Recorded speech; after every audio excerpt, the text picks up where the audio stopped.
Hello aspirants, welcome back to my channel. तो आज हम अपना नया सीरीज़ स्टार्ट करने वाले हैं इकोनॉमिक्स की, भारतीय अर्थव्यवस्था की। इसमें हम सारी भारतीय अर्थव्यवस्था को डिटेल में स्टडी करेंगे।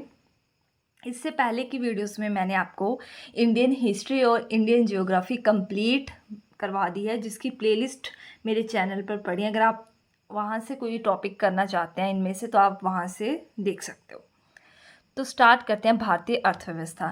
इसको थोड़ा सा हम डिफ़िकल्ट कैटेगरी में मानते हैं, लेकिन मैं अपना बेस्ट ट्राई करूँगी कि आपको जो है ये इजीली समझ आ जाए। तो आज का जो हमारा फर्स्ट क्लास होगी, इसमें हम कोई टर्म्स हाई टर्म्स नहीं करेंगे। इसमें सिर्फ हम बेसिक टर्म्स, छोटे छोटे टर्म्स जो हम यूज़ करेंगे, इनके टाइप्स क्या हैं, ये सारी चीज़ें डिटेल में पढ़ेंगे। तो आज का जो टॉपिक है वो बेस है आपकी पूरी भारतीय अर्थव्यवस्था का।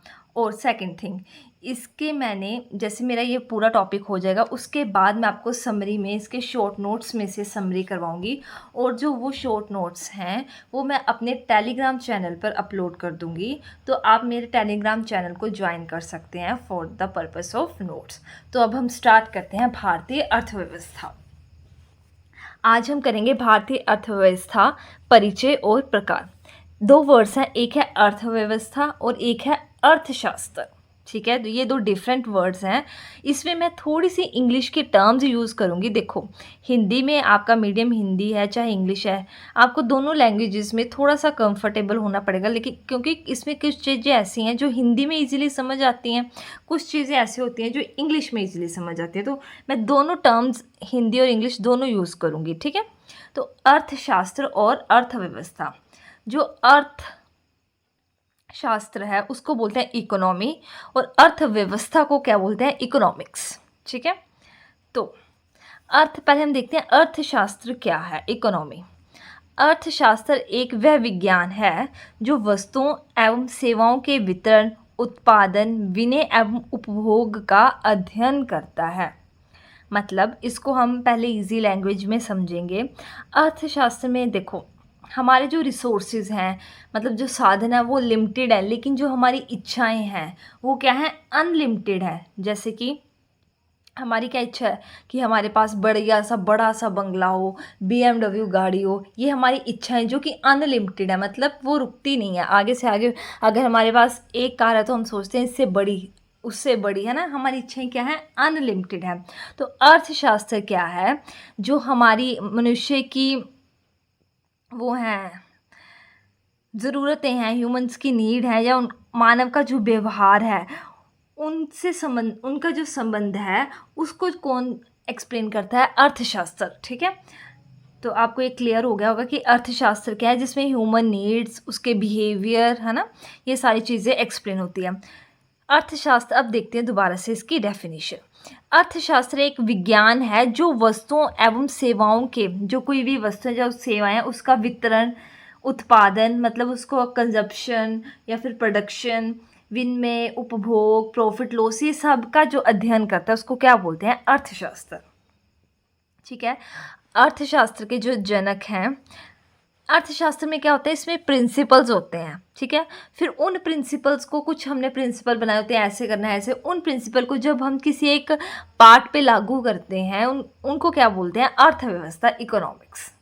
ठीक है, होप से आपको ये पहले ये टर्म क्लियर होनी चाहिए कि अर्थव्यवस्था या अर्थशास्त्र है क्या। तो अर्थशास्त्र आपको पता चल गया, जो हमारी ज़रूरतें हैं, मानव का व्यवहार है, उनकी इच्छाएं हैं, उनकी जो भी आवश्यकताएं हैं, उससे संबंध जो है वो किससे रिलेटेड होगा? अर्थशास्त्र से। ठीक है, नेक्स्ट देखेंगे अर्थशास्त्र के जो जनक। अर्थशास्त्र के जो जनक हैं, एडम स्मिथ को माना जाता है। Very very very important question. तो एडम स्मिथ कौन है? उनको अर्थशास्त्र का जनक माना जाता है। उनकी कौन सी बुक फेमस है? The wealth of Nations. 1776 इसमें उन्होंने बुक लिखी थी, द वेल्थ ऑफ नेशन, जिससे पूरा अर्थशास्त्र में परिवर्तन आया था। तो कौन है अर्थशास्त्र के जनक? Adam Smith. अर्थशास्त्र जो है वो धन का विज्ञान है। ये किसने कहा था? क्वेश्चन आ सकता है आपको ये, कि अर्थशास्त्र धन का विज्ञान है, ये किसने कहा था? एडम स्मिथ ने। एक और डेफिनेशन, अभी हम अर्थशास्त्र के बारे में ही पढ़ रहे हैं। इकोनॉमी के बारे में। तो एक और डेफिनेशन है रॉबिन्सन के अनुसार, अर्थशास्त्र वह विज्ञान है जो मानव के व्यवहार, उनकी इच्छाओं, आवश्यकताओं व उपलब्ध संसाधनों में संबंध दर्शाता है। यही मैंने आपको पहले एक्सप्लेन किया कि हमारी जो इच्छाएं हैं, हमारी जो नीड्स हैं और हमारे पास कौन कौन सी चीज़ें उपलब्ध हैं, है ना, संसाधन क्या हैं, उनके बीच में जो भी संबंध होगा वो कौन दर्शाता है? इकोनॉमी, अर्थशास्त्र। ठीक है। अर्थशास्त्र एक बुक है, किसने लिखी है? आचार्य चाणक्य ने। पर आपने ये इम्पॉर्टेंट है कि इसका संबंध हम धन से नहीं रखा था इन्होंने, आचार्य चाणक्य ने अर्थशास्त्र का संबंध राज्य की व्यवस्था, कृषि, न्याय और राजनीति से रखा था। तो इम्पॉर्टेंट है, कई बार ऐसे क्वेश्चन आ जाता है कि अर्थशास्त्र का संबंध किससे, तो हम नाम से देखते हैं कि अर्थ का मतलब धन, तो इसका संबंध धन से होगा, पर नहीं, इसका संबंध राज्य व्यवस्था, कृषि, न्याय और राजनीति से। और ये बुक किसके द्वारा लिखी है? आचार्य चाणक्य के द्वारा। तो ये होगी आपकी अर्थशास्त्र की इंट्रोडक्शन। होप से आपको क्लियर हो गया होगा। अब देखेंगे हम ब्रांचेस, मतलब कि अर्थशास्त्र की शाखाएं कौन कौन सी हैं। 2 शाखाएं हैं, माइक्रो इकोनॉमिक्स, मैक्रो इकोनॉमिक्स। अब देखो, इसको हिंदी में बोलते हैं व्यष्टि अर्थशास्त्र, इसको बोलते हैं समष्टि अर्थशास्त्र। अब अगर इसी चीज़ को हम इंग्लिश में पढ़े ना, जैसे माइक्रो इकोनॉमिक्स और मैक्रो, नाम से क्लियर हो रहा है, जो माइक्रो होता है वो छोटे के लिए यूज़ होता है और मैक्रो जो है वो बड़े के लिए यूज़ होता है। तो माइक्रो और मैक्रो में क्या डिफरेंस है? व्यष्टि अर्थशास्त्र क्या है? ये वह अर्थशास्त्र की शाखा है जिसमें व्यक्तिगत इकाई के व्यवहार का अध्ययन होता है। मतलब कि एक सिंगल इंडिविजुअल, लाइक मैं हो गई, मेरा घर हो गया, ठीक है, मेरे अपना एक इंडिविजुअल इकाई हो गई। इसके अंदर जब किसी व्यक्तिगत परिवार आ सकता है, संस्था आ सकती है, समूह आ सकते हैं, फर्म, इसका अध्ययन होगा। ये स्मॉल स्केल पे होती है ना चीज़ें। माइक्रो मतलब स्मॉल, व्यष्टि है ना, नाम से व्यय, और यहाँ से मतलब व्यक्तिगत, मतलब कि स्मॉल लेवल पे होगा, ठीक है। और समष्टि अर्थशास्त्र, इसके अंतर्गत संपूर्ण अर्थशास्त्र के पूरे अर्थव्यवस्था के व्यवहार का जो है अध्ययन किया जाता है। इसमें क्या आता है? इसमें आता है राष्ट्रीय एवं अंतर्राष्ट्रीय मदों को शामिल किया जाता है, नेशनल और इंटरनेशनल लेवल तक। यहाँ पर क्या था? परिवार था, संस्था हो गई, समूह हो गई, ज़्यादा से ज़्यादा फर्म हो गई कोई। लेकिन यहाँ पर क्या आएगा? नेशनल, जैसे कि इसकी एक बड़ी फेमस एग्जांपल है व्यष्टि अर्थशास्त्र, समष्टि। अगर मेरी इनकम देखोगे तो वो आएगी व्यष्टि अर्थशास्त्र। अगर आप पूरे नेशन की इनकम देखोगे, सारी मतलब भारत में, है ना, तो उसको क्या बोलेंगे? समष्टि अर्थशास्त्र, ठीक है। तो इसके ऐसे आ सकता है संस्था या समूह किस टाइप में आता है, व्यष्टि अर्थशास्त्र या फिर समष्टि, अलग अलग ऑप्शन, या फिर दोनों में से या इनमें से कोई नहीं। तो इसका राइट आंसर आएगा व्यष्टि अर्थशास्त्र, ठीक है। इसमें आता है इंडिविजुअल डिमांड, मतलब इंडिविजुअल की डिमांड। इसमें आती है theory of demand and supply. Demand होगी, फिर सप्लाई, ये वाली थ्योरी पे ये बेस है। यहाँ पर आती है एग्रीगेटेड का मतलब समूह की डिमांड। यहाँ पर एक इंडिविजुअल मतलब एक की डिमांड, यहाँ पर पूरे समूह की। यहाँ पर आती है theory of employment and income और एम्प्लॉयमेंट की थ्योरी कहाँ से आती है? समष्टि अर्थशास्त्र में। यहाँ पर डिमांड और सप्लाई की। तो ये सारा आपका हो गया अर्थशास्त्र की शाखाएं। अब हम देखते हैं अर्थव्यवस्था। अर्थव्यवस्था को मैंने इंग्लिश में बोला था इकोनॉमिक्स, ठीक है। अर्थशास्त्र का व्यवहारिक अध्ययन, अर्थशास्त्र के व्यवहारिक अध्ययन को क्या बोलते हैं? अर्थव्यवस्था। किसी देश में किसी भी विशेष क्षेत्र में होने वाली प्रगति को दर्शाता है। जैसे कि अर्थव्यवस्था हम ऐसे बोल सकते हैं, जैसे हम बोलते हैं कि भारत की अर्थव्यवस्था अच्छी है। कैसे हमें पता चलेगा? अगर भारत में जो है वो प्रगति हो रही है, लाइक बिल्डिंग्स बन रही हैं, इसकी सड़कें अच्छी हो रही हैं, नए नए ब्रिजेस बन रहे हैं, है ना, डेवलपमेंट हो रही है, तो मतलब हमारी अर्थव्यवस्था अच्छी है, मतलब हमारे पास धन है। लेकिन अगर हमारे पास यहाँ प्रगति नहीं हो रही है, सड़कें टूट रही हैं, ना नई यातायात के साधन आ रहे हैं, तो हमारी अर्थव्यवस्था से हमें इससे हमारी प्रगति से पता चल जाता है कि हमारी अर्थव्यवस्था कैसी है, ठीक है। किसी भी देश की उसकी अर्थव्यवस्था के आधार पर ही उसे आंकलित किया जाता है, देख के पता चल जाता है ना। जैसे हम इसके कैसे रिलेट कर सकते हैं, ये कोई पर्सनल कमेंट नहीं है, पर वैसे मैं आपको एग्जांपल्स तो ऐसे बता रही हूँ कि आप रिलेट कर पाओ। कि अगर किसी ने कपड़े ऐसे डाले हैं थोड़े से फटे हैं ना, और एक बंदा है जिसने पूरे नए ब्रांडेड कपड़े डाले हैं। तो जिसने तो भाई ब्रांडेड कपड़े डाले तो हम बोलेंगे भाई इसकी तो ठीक है, इसके पास भरपूर धन है तभी डाले हैं। और अगर किसी ने थोड़े ऐसे कपड़े डाले हैं तो मतलब उसकी कोई मजबूरी है, उसके पास धन की थोड़ा सा अभाव है ना। तो इससे ऐसे ही हमें देश की स्थिति को देखकर हम उसकी अर्थव्यवस्था को आंकलित कर सकते हैं। तो होप सो आपको ये दोनों चीज़ें अर्थशास्त्र और अर्थव्यवस्था क्लियर होंगी। अर्थशास्त्र क्या बताया मैंने कि कोई भी हमारी ह्यूमन की जो नीड है, उसका बिहेवियर है और कितनी हमारे पास रिसोर्सेज है, वो सारा आता है अर्थशास्त्र में। और अर्थव्यवस्था क्या है कि प्रगति, देश में कितनी प्रगति हो रही है उससे पता चलता है। ठीक है, अब हम देखते हैं क्षेत्र, अर्थव्यवस्था के क्षेत्र।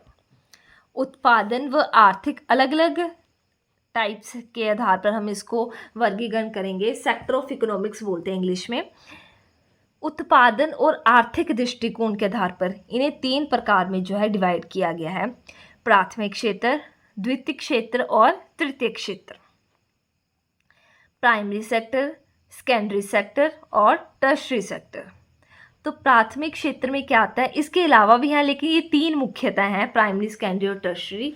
प्राथमिक, द्वितीयक, तृतीयक 2 इसके आगे भी हैं लेकिन ये 3 जो है वो मेन है। तो सबसे पहले हम पढ़ेंगे प्राथमिक क्षेत्र।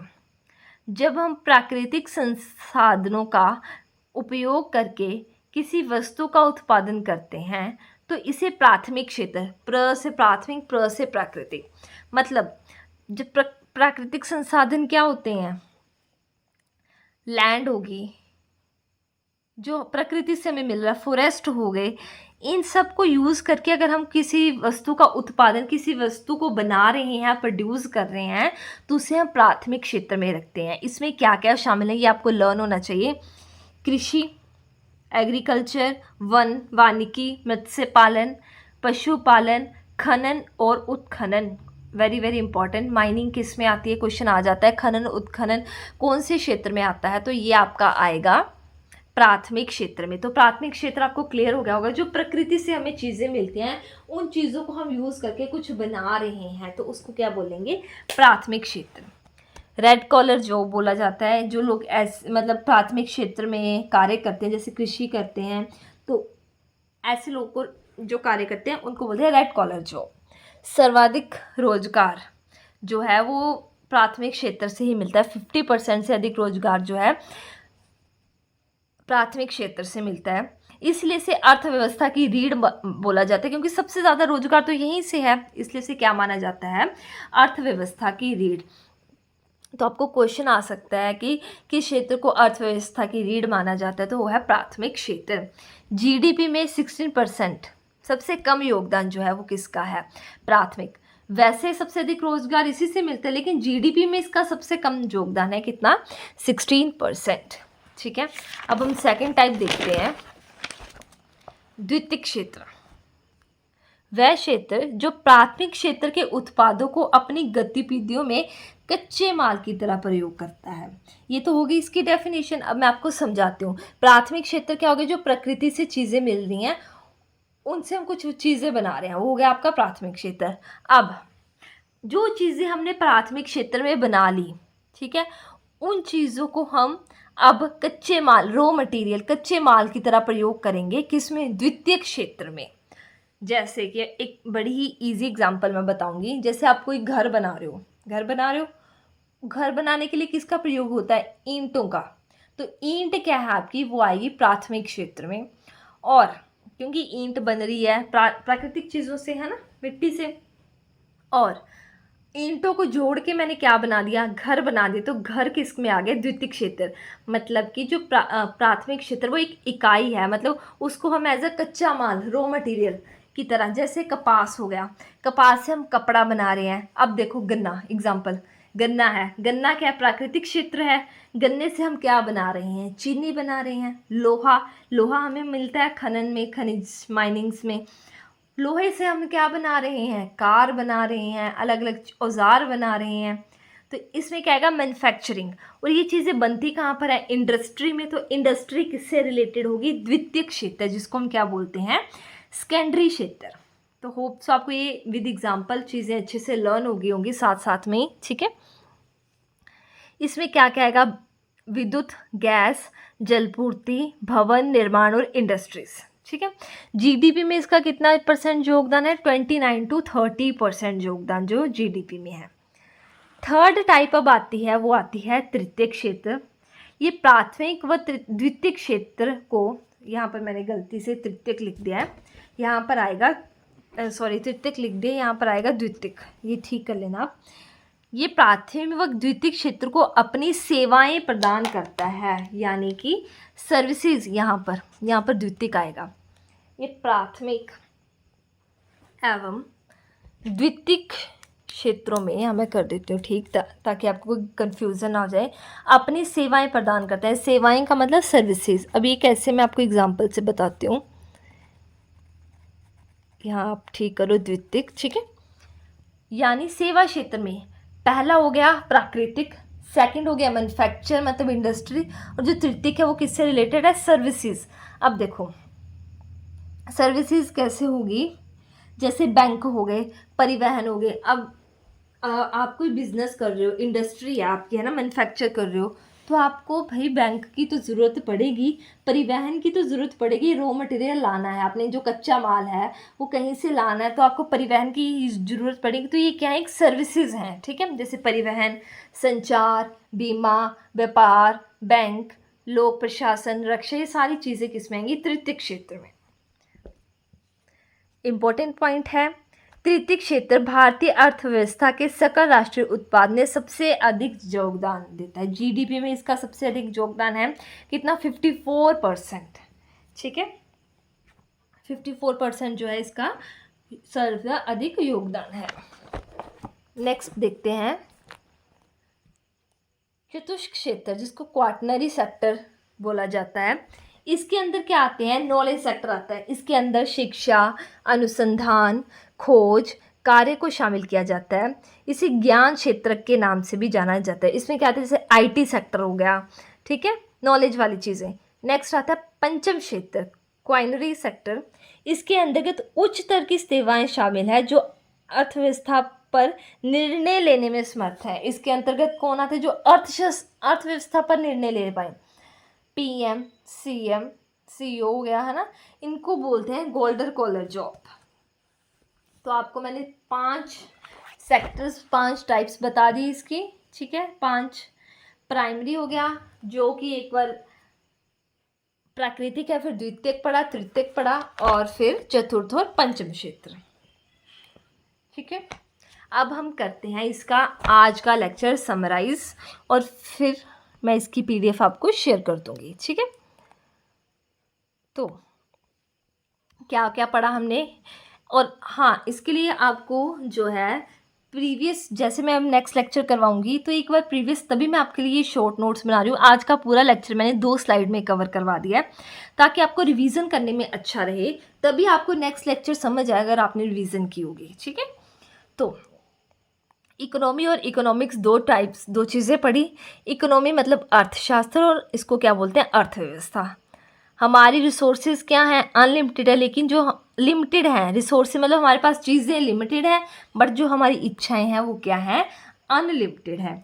तो जो अर्थशास्त्र है वो हमारी जो इच्छाएं हैं, हमारे जो व्यवहार हैं और आवश्यकताएं हैं, उन पर पूरा ये है ना, अर्थशास्त्र रिलेट करता है। ये जो बुक है किसने लिखी है? चाणक्य ने। अर्थशास्त्र का जनक एडम स्मिथ को माना जाता है, उन्होंने बुक लिखी थी William of wealth of Nations. ठीक है, उसके बाद 2 टाइप के पढ़े, व्यष्टि और समष्टि अर्थशास्त्र। व्यष्टि को बोलते हैं माइक्रो इकोनॉमिक्स, और समष्टि को बोलते हैं मैक्रो इकोनॉमिक्स। आपके लिए मैंने नीचे हिंदी में भी मेंशन कर दिया है, डायग्राम से आप इजीली रिलेट कर पाओगे।